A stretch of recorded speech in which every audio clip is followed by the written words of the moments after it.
Sound check test. Mic 1, 2, 3. Okay. Malinaw. Okay. Isang magandang umaga ho mga kabalen. Welcome ho sa CLTV 36 News Stream. Yes, araw ho ng Lunes ngayon. Eto, kanina ko ba nga inaayos ng ating streaming Nawawala ho sa main page ng CLTV 36 News. Ng main page ng CLTV 36. Pero nandyan ho sa news page. At syempre, live din ho tayo sa YouTube. Ayan. Gaya ho ng aking binabanggit, Ayan, araw ho ng Lunes ngayon, March 10. Kumusta ho kayo, mga kabalen? Kumusta po ang inyong weekend? Ayan. Siyempre ako, recharge dahil ako po nakapagmasyal, dyan sa may Pangasinan.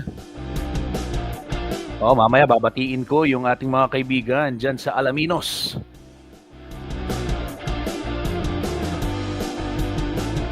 Kabalen.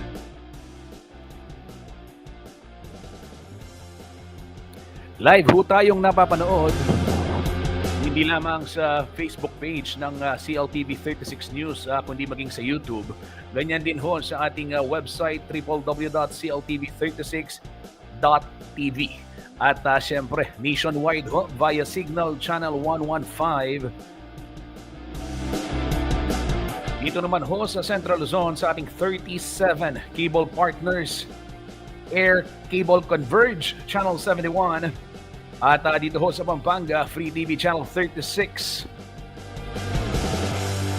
Sa mga hindi pa po nakapag-scan ng kanilang digital TV sets or digital cable box, ito na ho yung panahon para kayo ay makapag-scan at mapanood po ang CLTV 36 na malinaw sa inyong mga telebisyon. Anong gagawin? Ito ho mga kabalen, kunin ho yung remote control, silipin yung scan button at tapos bandang kaliwa yan sa itaas. And then meron ho kayong makikitang scan, auto scan or manual scan. Piliin po yung auto scan basta nasa magandang pwesto yung inyong antena, ibig sabihin nasa may mataas na portion ho ng inyong tahanan ay makukuha nyo malinaw ang CLTV 36.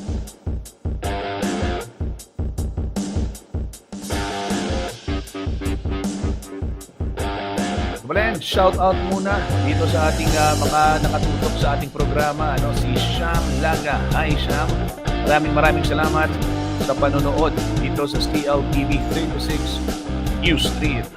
Yan, shout out kay Sham And then mga kabalen, ito ho, i-flash ko lamang, pwede ho kayong makibahagi sa discussion dito sa ating comment section kung meron ho kayong nais ipabati o di kaya naman meron kayong nais ipanawagan. Pwede ho itong comment section, At magkwentuhan din tayo, balitaan niyo ho si Kuyang Justin kung ano-ano itong mga kaganapan sa inyong kapaligiran. Opo, sa araw na ito, March 10. Kaya pagkabilis-bilis, sa oras hong ito, sige silipin ho natin itong sitwasyon ng trapiko. Kaya lang, subukan natin i-live ulit dun sa isang Facebook page. Kakayan. Wala namang wala kung susubok, di ba? Yan, naka-live din dun sa isang Facebook page. Sana hindi na mamatay. Namamatay siya Anyway, kabalen, live ho tayo sa ating YouTube channel. Kaya naman, makibahagi na ho sa discussion sa comment section.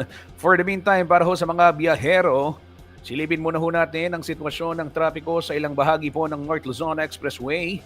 Narito po ang real-time traffic monitoring via NLEX Corporation. Kabalen, dito muna ho tayo sa Balintawak Toll Plaza. Ayan, nawala ho tayo sa isang Facebook. Nawala So, sige ho, tanggalin lang natin. Nawawala talaga sa Facebook. Okay, tuloy tayo sa CLTV 36 News page. Doon, paki-share na lang, Mond. Okay? Sige, silipin natin ang sitwasyon ng trapiko dito sa Balintawak Toll Plaza sa mga oras na ito. Magkabilang linya dyan ho sa area yan. Wala hong pila sa papasok ng NLEX. And for those going to Metro Manila, may volume pero fast moving pa din sa mga oras na ito. Meanwhile, iba ho ang sitwasyon dyan sa may Valenzuela Interchange dahil bahagyang nagbabagal yung mga sasakyan, especially for those who are approaching Metro Manila. So expect ho natin dyan mga kababayan yung mabigat na daloy ng trapiko dyan sa may area ng Valenzuela Interchange kung kayo ho ay tutungo. No, hindi mabigat, hindi masyadong mabigat. Sorry. Konting pagbigat ng trapiko, yan. Precision of language. Yan, baka mapagalitan ako, sabihin nyo mabigat. Hindi naman. Opo. Konting pagbigat. Merong bahagyang slowdown dyan sa area na yan. And then we go to Mindanao Toll Plaza. Sa oras na ito, may pila dyan ho sa mga pa-exit ng Mindanao Avenue. But for those going to NLEX, wala naman masyadong problema dyan sa area yan. O yung papunta ng westbound, yung papuntang C3. O, di ba? Tama. Oo.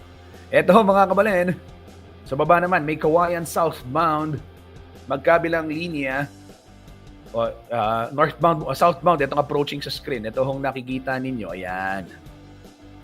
Sa mga oras na ito, makapal ho ang volume ng mga sasakyan, pero tuloy-tuloy naman ang kanilang andar. Less vehicles dyan ho sa may northbound, o yung patungong Bulacan, Pampanga at iba pang bahagi ng Central Luzon. Dito ho sa Bocaue Toll Plaza, maluwag na maluwag ang sitwasyon sa mga oras na ito. Diyan ho sa may area ng Bocaue Toll Plaza, wala hong pila southbound o dyan sa mga papasok ng approaching Metro Manila. Same situation in City of San Fernando, Pampanga. Right now, ay maluwag din ho ang magkabilang linya. Though mas madaming bilang ng mga sasakyan ang ating nakikita dito sa mga approaching south o yung southbound area. Mga kabalen, paalala ho sa mga lahat ng babiyahe, huwag kalimutang i-check ang kondisyon ng inyong mga sasakyan at syempre ang inyong mga sarili.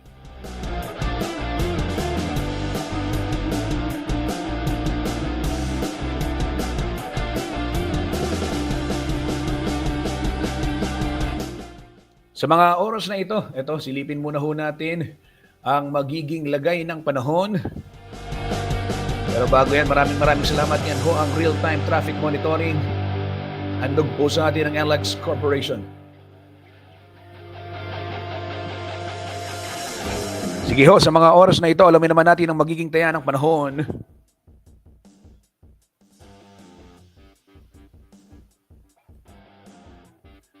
Narito po ang latest weather report, weather update mula ho sa DOST Pag-asa.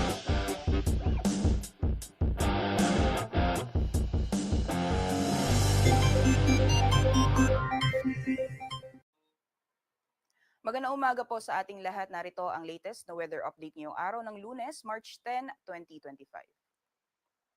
Sa kasalukuyan po, patuloy pa rin ang epekto ng shear lines. May bahagi po ng Northern at Central Luzon. Kung makikita po natin dito sa ating latest na satellite image, may mga kumpul pa rin pong kaulapan na namamataan na nakaka-apekto dito sa may bahagi ng Luzon area. Dulot po yan na epekto nitong shear line o yung pagsasalubong ng malamig at mainit na hangin. Kaya asahan po natin na iilang bahagi ng Luzon ay makakaranas pa rin ng makulimlim na panahon na may kasamang kalat-kalat na mga pag-ulan.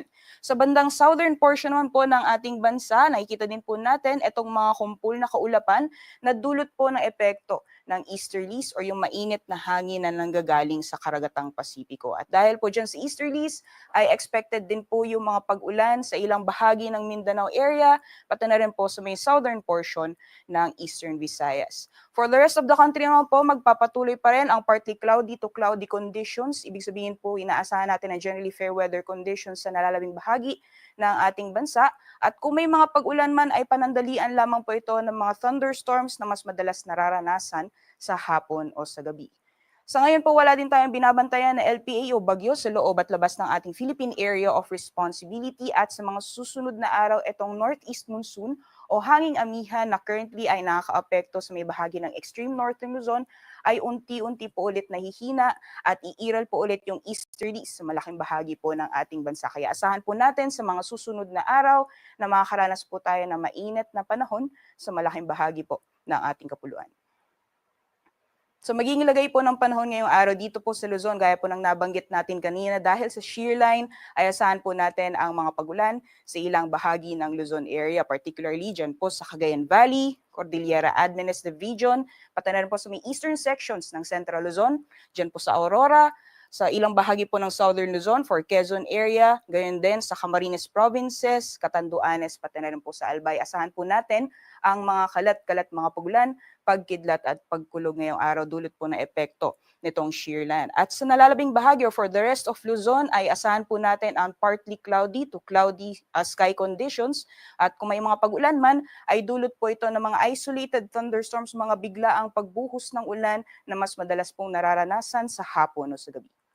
Temperature forecast naman para sa mga piling syudad, sa mga dito po sa Luzon, mga piling syudad dito po sa Luzon. For Lawag po, ang temperatura ay maglalaro mula 25 hanggang 32 degrees Celsius, 16 to 25 degrees Celsius naman for Baguio.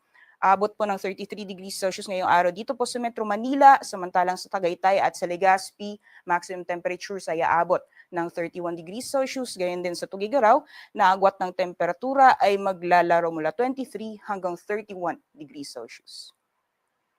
For the rest of the country naman po yung magiging lagay po ng ating panahon, gaya po ng nabanggit natin kanina, dulot po ng epekto ng easterlies, iilang bahagi po ng Mindanao, pati na rin po ng southern portion ng Eastern Visayas ay makakaranas ng maulan na panahon. Particularly dyan po sa may Eastern Samar, sa Leyte, Southern Leyte, gayon din sa Caraga, Northern Mindanao, Davao Region at Soc-Sargen.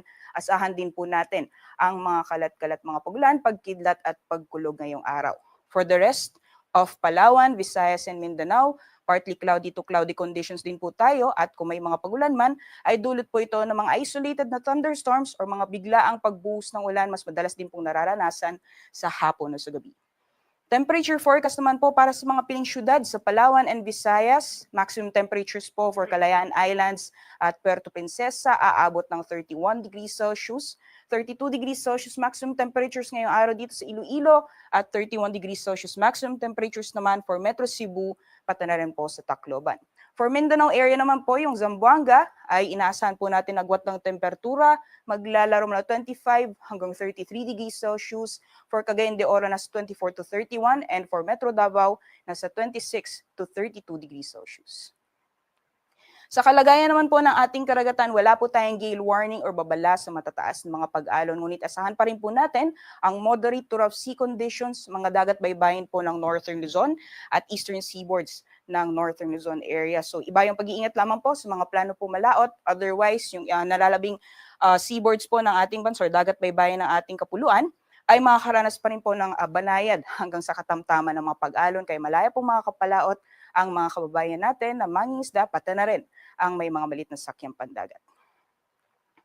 Ayon po sa ating pagtaya kahapon or calculated or computed heat index kahapon, yung heat index values po nararanasan dito sa Metro Manila kahapon ay umabot po ng 35 hanggang 36 degrees Celsius. At para naman sa buong bansa, yung pinakamataas po na na-record ay dito po sa Dagupan City, Pangasinan na umabot po ng 44 degrees Celsius heat index. Sinusundan po yan ng Virac Catanduanes na umabot ng 43 degrees Celsius at sinusundan naman ng Puerto Princesa, Palawan na umabot naman ng 41 degrees Celsius heat index. Ngayong araw naman po, ayon po sa ating forecast, for Metro Manila, yung heat index values po natin ay aabot ng 34 hanggang 36 degrees Celsius at yung pinakamataas naman pong inaasahan natin ng heat index ngayong araw sa buong bansa ay maaaring maranasan sa San Jose, Occidental Mindoro, pati na rin po sa Cuyo, Palawan, maaaring umabot ng 41 degrees Celsius. Sunrise po natin ngayong umaga ay 6:07 a.m., sunset naman ay 6:06 p.m. Para sa karagdagang impormasyon, bisitahin lang po ang aming social media accounts at ang aming website, pag-asa.dust.gov.ph. Yan lang ang politas mula dito sa Pag-asa Weather Forecasting Center. Rhea Torres po, ngayong umaga.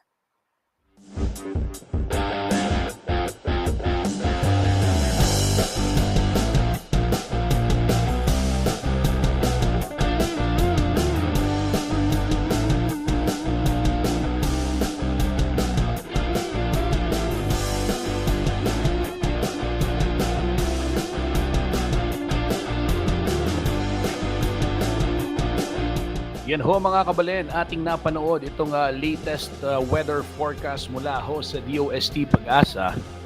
At bago ho tayo magpatalastas, bigyang daan lang natin. Oo, yung ilang mga nagpadala ng kanilang komento, pagbati dito sa ating programa. Ayan, nanonood. Si Maria Angela Meneses, good morning. Angela, magandang umaga at maraming salamat sa pagtutok sa CLTV 36 News Stream.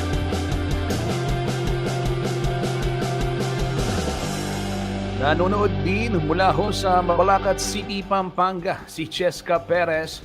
Hi Cheska, magandang umaga. At syempre, ito yung binabanggit ko kanina. Gusto kong batiin si Jemay ng Alaminos. Opo, mga kabalen, Alaminos, Pangasinan. Si Jemay, dyan sa may circumferential road, yung kanilang pwesto, nagbebenta ho ng garlic longganisang pagkasarap-sarap. Nanonood ho ng CLTV 36 at nakikinig ng RW 95.1 FM. Ayan. Hanggang Pangasinan, mga kabalen, sabi ko sa kanya mamaya, may programa ho tayo mamaya sa RW, ang paglalahad. Samahan ho kami ni Kuyang Paulo G at syempre si DJ Alex para ho dyan sa pagkilatis sa mga kandidato. At syempre, bibigyan natin sila ng pagkakataon na hilahad yung kanilang plataforma dahil yan ho ang gusto nating malaman, ang higit na makilala ang kanilang pagkatao at mga plano para ho sa ating bayan. Mga kabalen, we'll go for a break at sa atin pong pagbabalik ay bibigay ko sa inyo yung detalye ng ilang mga headlines gaya na lamang nitong Unity Walk sa San Fernando na ginanap dito lamang Sabado. At syempre, yung ilang pang mga balita. Huwag ho kayong aalis at magbabalik po ang CLTV 36 News Stream.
Nagbabalik po ang CLTV 36 News Stream At welcome dito sa ating programa. Dun sa mga katututok lamang, like and share, follow ang CLTV 36 News upang maging updated po tayo sabay-sabay sa mga kaganapan at sa mga nangyayari dito sa ating paligid. Gaya na lamang nitong aking ibabalita sa inyong Pampanga headlines ngayon pong March 10, 2025.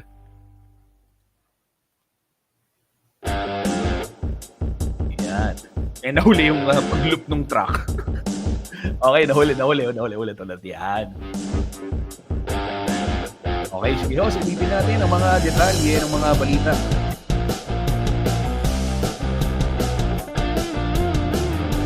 Eto mga kabalin, nanawagan para sa payapang halalan sa San Fernando, Pampanga si incumbent mayor at aspirant re-electionist na si Mayor Vilma Caluag at gayon din ho si mayoral aspirant, dating board member, dating mayor ng Lubao, Maylene Pineda Cayabyab, para ho ngayong kaugnay nga nitong nalalapit na eleksyon mga kabalin sa May 12.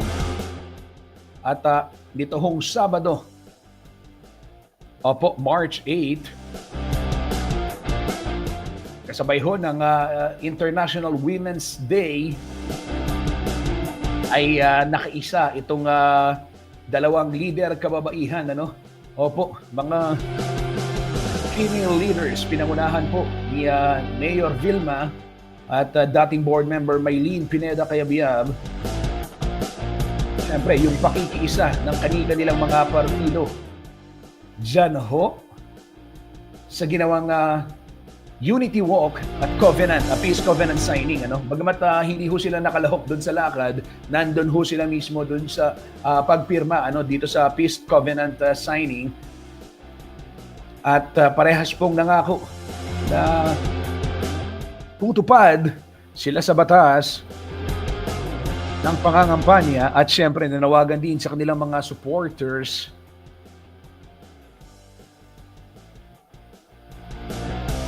na maging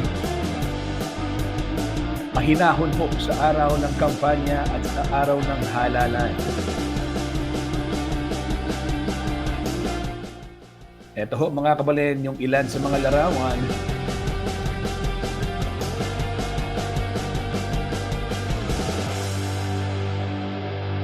makikita ho, dito muna si Mayor V at si BMI nagkakamayan. Ito magandang senyales ho ito para sa mga Fernandino at ang hiling ng ating mga kababayan at syempre hiling din ho nitong mga tumatakbong alkalde na maging payapa itong darating na halalan. Dahil ang San Fernando po ay nasa yellow category. Ibig sabihin may mga election-related incident na na-monitor itong COMELEC, itong PNP, kaya naman extra careful ho sila sa pagbabantay dito sa ating syudad. Ito ho mga kabalin, ilan sa mga larawan. Ito, makikita rin ho natin itong si Vice Mayor BJ Lagman at ang kanyang magiging challenger, si Councilor Brance Gonzales.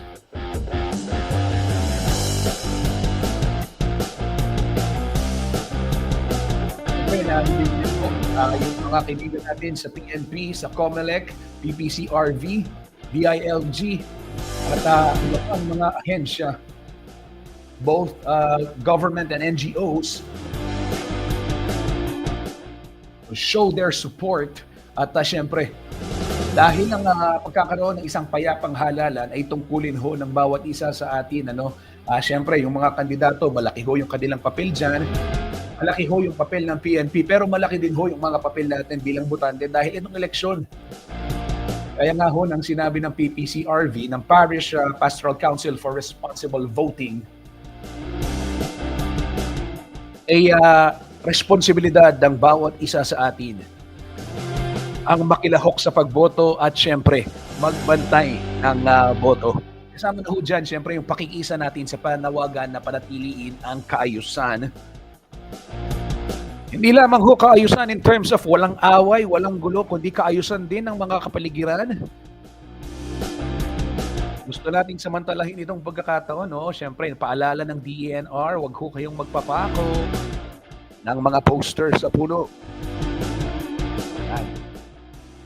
Ito ho yung kaayusan na sinasabi, no? At syempre yung basura din sa araw ng halalan, yung ating mga posters, yung mga flyers, ano? Yan ho, isa sa mga problema din.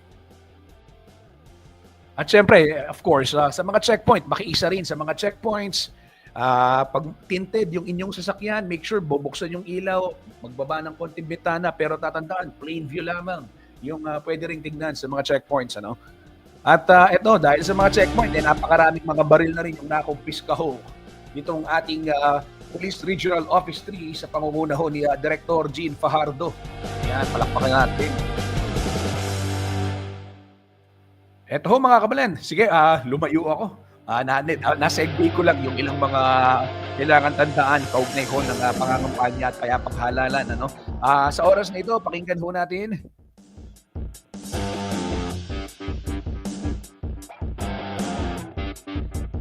Ito hong pahayag ng dalawang tumatakbong alkalde sa siyudad San Fernando.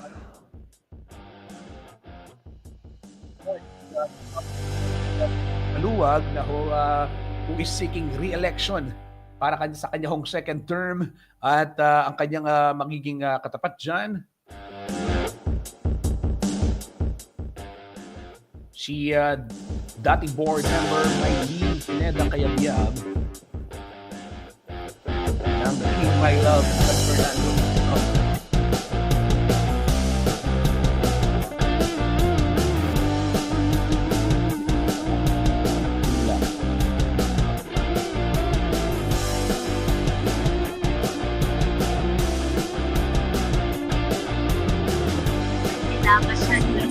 Eleksyon tamo na mapayapa, alam ka na sakit, alam bang walang ikakalit ka mo, ipapakadita mo na alabas tayo in election 2025 na mapayapa at tahimik at manatiling ikakalit. Sino ba ang hindi gusto na mapayapa ang eleksyon, lalong-lalo na yung ating show. Sa mga supporters po natin, sana po kayo din po ay makiisa sa isang mapayapang eleksyon. At syempre sa lahat po ng mga kandidato ngayong darating pong eleksyon. Ang mapayapa. Inilabas siya ni eleksyon tamo na mapayapa, alam ka na sakit, alam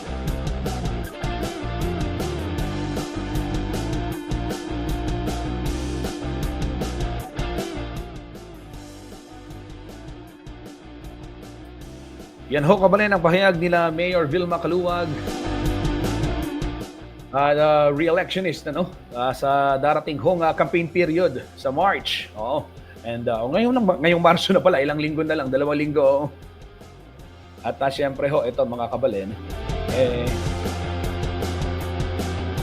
kanya hong magiging challenger, dating board member Maylene Pineda Cayabyab. Parehas ho silang nanawagan sa kanilang mga supporters at syempre sa mga magkabilang grupo na rin ating mga kababayan na panatilihing payapa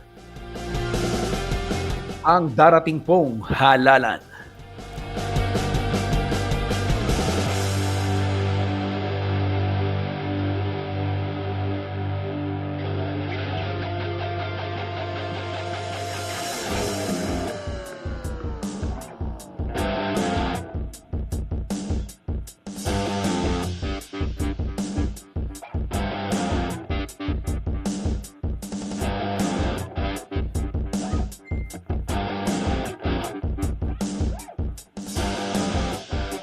Ito naman ho mga kabalen, nagsama ho itong Cyber Guardians PH at ang Department of Education Region 3 sa isang MOA signing. Opo, Memorandum of Agreement signing kaninang umaga lamang yan para ho sa isang programa na magtitiyak ng kaligtasan ng mga kabataan laban ho sa online sexual abuses and exploitation o yung mga pang-abuso sa internet na siya hong lumalalang problema ngayon dito sa ating bansa. Kausap ko ho si Ma'am Chi Sangil, ito hong proponent ng Cyber Guardians nitong Webes at isa ho sa mga aming natalakay. Itong problema nga pagdating ho sa online sexual abuse and exploitation kung saan mismong mga magulang pa ang quote-unquote trigger warning, sorry for my word, nangangalakal sa kanilang mga anak. Grabe ho. Kaya naman nababahala po itong Cyber Guardians at lumapit na sa DepEd at gayon din siyempre sa CLTV 36 bilang katambal media partner. Dahil alam nyo ho ba mga kabalen, ayoko na magbigay ng idea pero talamak ho itong ganitong problema. Kung saan yung mismong mga magulang nagiging suspect. Gaya nga ho ng aking nabanggit, binalita natin last month, if I am not, last month or 3 weeks ago. Ito hong na-rescue ng mga otoridad, isang 8-month-old na sanggol na ibinubugaw ng sariling ina online. Malaking problema ho yan. Kaya naman kailangan ng sama-samang aksyon at inisyatiba ho ng Cyber Guardians, mga katuwang ito hong Department of Education sa paggamit ho, mga kabalen, ng teknolohiya rin. Siyempre, para labanan itong masasamang gawain online, no? Ito ho yung paggamit ng AI o Artificial Intelligence Integration. Exciting ho ito. Marami tayong matututunan upang sa gayon hindi tayo mabiktima nitong tinatawag na mga scam, mga sexual abuses, mga identity theft. Napakadami hong problema online. Ilang beses na rin maraming nabalitaan dumulog sa CLTV online scam. Nais ho ng Cyber Guardians na gawing ligtas itong online world.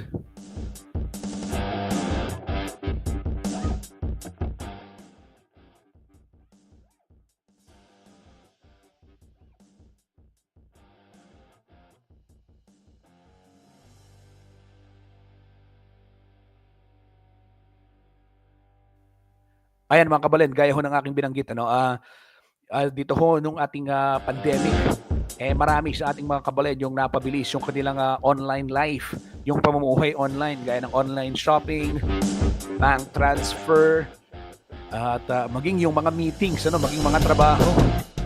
Oo, syempre, ginagawa ho sa tulong ng internet. Kaya naman nagtipa natin yung mga yung mga kawatan, nasa online na rin. Diyos ko po. Kaya ho, nagtutulong-tulong itong iba't ibang ahensya, NGO, Cyber Guardians Philippines, kasama ho yung ASEAN, at syempre itong Department of Education.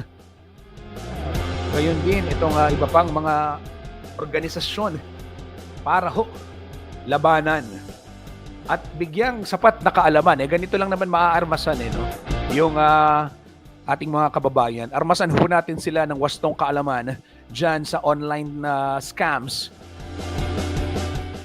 Number 1, if it's too good to be true, ika nga, magduda ka na. Kung masyadong mura yung item, tapos napakaganda, tapos akala mo, sa totoo, ganito yung presyo niyan, dito sobrang baba, etc. Kung malayo sa katotohanan, ito sabi ho ng DTI to, hindi ako nagsasabi, ine-echo ko lang, magduda ka na. Abay, oo, syempre, isipin mo, mabibili mo sa mall, halagang 5,000, tapos mabibili mo online, 1,000, sasabihin mo, you expect the same quality? I don't think so. Kaya nga sabi ho ng mga eksperto, pag masyado maganda yung deal, if it's too good to be true, hindi naman mahalaga o hindi naman masama, ika nga. So, mahalaga po ang mag-double check, ika nga.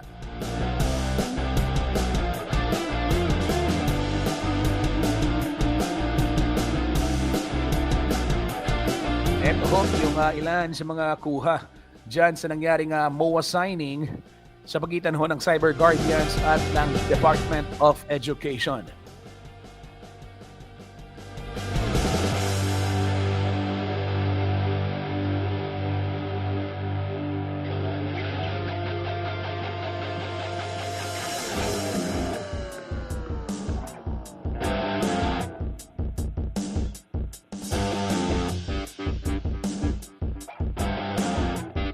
Ito naman, dumako naman ho tayo sa isa pang balita. Ito, para ho sa mga kagaya kong fur parents na mahilig sa aso o pusa. Diyan ho sa mga kabalen natin sa Minalin, Pampanga. Opo mga kabalen, handog ho sa inyo ng local government unit o ng LGU sa pangunguna ho ng Office of the Municipal Agriculturist, libreng bakuna anti-rabies. Hindi sa mga tao sa mga alagang hayop. Diyos ko, Ota pumunta ako barangay San Isidro, sasabihan mo, may kinis ko pong aso, pabakuna ko mo. Siping mo rin asong pabakuna mo naman. Hindi po. Oo, para ho sa mga pets ito, be a responsible pet owner. Tutungo ho dyan sa barangay San Isidro sa March 12, araw ho ng Miyerkules, itong mga tauhan ng Municipal Agriculture Office ng Minalin, Pampanga, dyan sa may San Isidro. Kaya rin na po ng Lourdes, San Isidro, Pangasinan na, dakin Stuko, karing kapatad ko Minalin, Pangasinan na, opo. Yung San Isidro March 12, ay babakunahan po, no? Kung kayo po may mga alagang aso o pusa, mga hayop na hindi pa nababaksin kontra rabies, now is your time, is your chance, for free ho ito. Now is your time. Baka kayo biglang magpabakuna. Now is your chance to have them vaccinated, mga kabalen.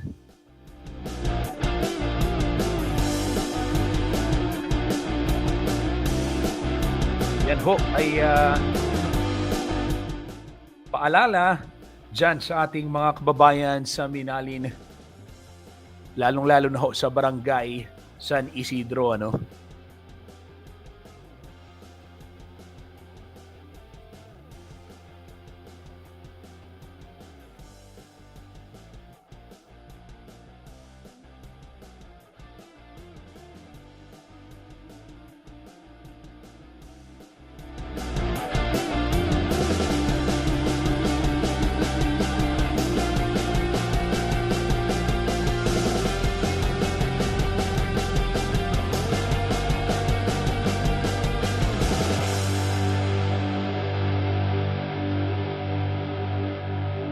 Ito mga kabalen, may bagong bukas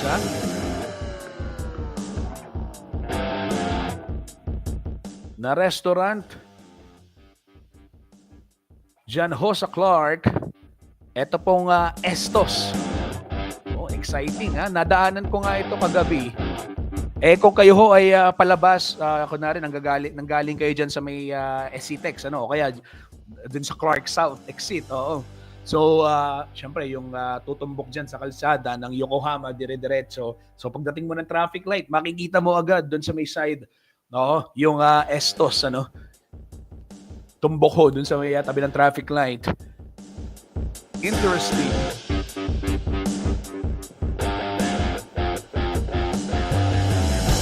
Fun dining. Opo, mga kabalen, binuksan na nga itong Estos Clark, ditong Sabado, American at Italian cuisine as well as local Filipino fusion po. Hindi lang siya great food, classic ambience din at syempre yung experience, mga kabalen, dyan sa Estos. Yan ho, mula sa Guagua, Pampanga, at ngayon nasa Clark na. Yan. Congratulations ho sa Estos for making it sa Clark. Alam naman ho natin, pag nasa Clark ka, ibig sabihin world class ka. Kaya naman, syempre, congrats, At talagang dinadayo yan.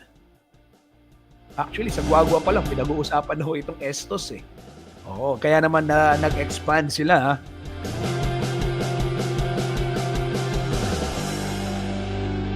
Meranop ko. Di ba? Nakakagutom ho, mga kabalen. Itong, wow.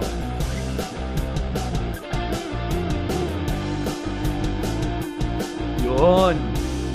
Masaya naman. Makapasyal nga sa Estos, this weekend. Subukan natin. Masarap. Mukhang masarap. Promising. Itsura pa lang. Hindi ka na magtataka kung bakit nasa Clark na ang Estos, mga kababayan. World class talaga ang kanila hong pagkasarap-sarap na pagkain. Bakit ko nala sabing pagkasarap-sarap? Tinanong ko kay Ashley sa nag-cover. Masarap daw talaga. Masarap daw talaga. Kaya nga pupunta ako. Syempre excited ako. Kailangan suportahan din ho natin itong mga local entreps. Kesa sa kumain tayo sa... Anyway. Kesa ako'y magluto. Try ko. Kaso, affordable. Masarap ho mga kabalen. At ika nga, value for money. Kuhang-kuha. Ayan. Eto, sinesenyasan na ako. Magpapaalam na ako maya-mayang konti. Out tayo sa telebisyon ng 10:58. 2 minuto na lamang. Eto, meron tayong isa pang balita. Diyan ho sa may Bulacan. Banggitin ko na lamang yung detalye. I-flash ko na lamang habang pinapanood natin itong traffic situation. Opo, abangan ho ninyo yung detalye, yung buong detalye ng balitang ito sa CLTV 36 News. Pero 2 pulis ho sa Bulacan ang patay matapos pagbabarilin ng mga armadong lalaki. Saan yan? Sa may bayan ho ng Bocaue. Ito ho, katarungan at sana ay mahanap ho yung katarungan para ho lalo na sa mga naulila nitong mga bayani natin.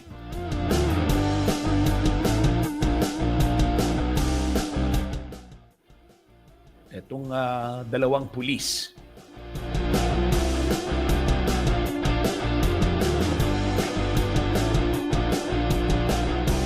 Ito mga kabalen, 2 pulis ng Bocaue Municipal Police Station. Ito hong nasawi sa isang enkwentro sa sitio Tugatog, Nia Road, Barangay Tambubong, Bocaue, Bulacan, tanghali po nung Sabado, March 8. Batay ho sa report ng Police Regional Office 3 o PRO3, nagsasagawa ho ng buy-bust operation laban sa illegal armas. Ito hong sina Police Staff Sergeant Dennis Kudiamat at Police Staff Sergeant Gian George de la Cruz nang bigla silang pagbabarilin ng mga armadong lalaki.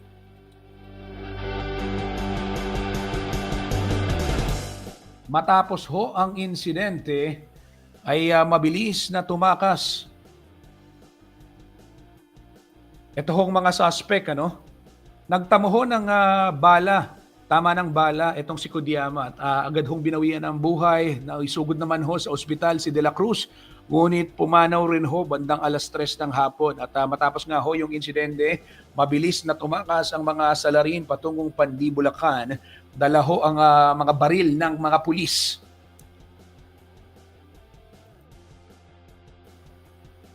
Nako po.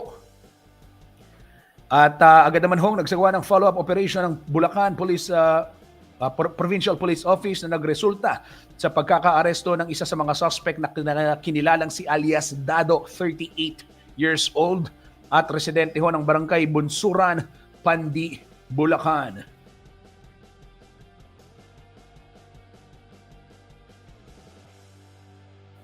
Kabalen, yan ho ang mga balita ngayong araw ng Lunes, March 10. Magpapaalam na ho ko, tuloy-tuloy ho ang ating balitaan. I-follow ang ating mga social media pages at CLTV 36 News at manatili hong updated sa mga kaganapan dito sa ating lalawigang Kapampangan at sa buong Central Luzon. Maraming salamat po.